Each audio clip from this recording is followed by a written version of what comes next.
Praise the Lord. கர்த்தருடைய நாமம் மகிமைப்படுவதாக. ஆண்டவராகிய இயேசுவின் நாமத்தினாலே உங்களை நான் வாழ்த்துகிறேன். இந்த காட்சியை பார்க்கிறீர்கள்.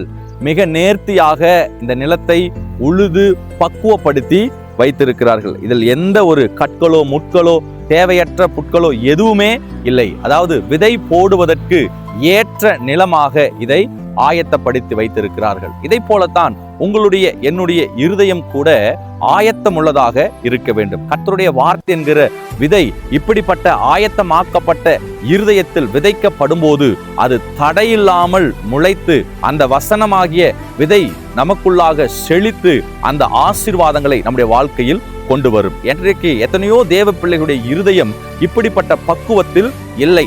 ஏதேதோ கரடுமுரடான இருதயங்களாக, துன்மார்க்க இருதயங்களாக எத்தனையோ பேர்த்துடைய இருதயங்கள் இன்றைக்கு இருக்கிறது. அப்படியல்ல. இந்த காட்சியை பார்க்கிற நீங்கள் ஒரு கணம் உங்களுடைய இருதயத்தை கொஞ்சம் சீர்தூக்கி பாருங்கள். உங்களுடைய இருதயம் கர்த்தருடைய வார்த்தை என்கிற வசனம் விதைக்கப்படுவதற்கு ஏற்ற இருதயமாக இருக்கிறதா என்று பார்த்து அந்த இருதயத்தை இன்றைக்கே பக்குவப்படுத்துவோம். இன்றைக்கே இருதயத்தை ஆயத்தப்படுத்துவோம். கர்த்தருடைய வார்த்தை என்கிற விதை விதைக்கப்படும் போது ஒரு சில நாட்களுக்குள்ளாக நம்முடைய வாழ்க்கையும் செழிப்புள்ளதாக, ஆசீர்வாதம் உள்ளதாக மாறி போகும். ஆமென், ஆமென்.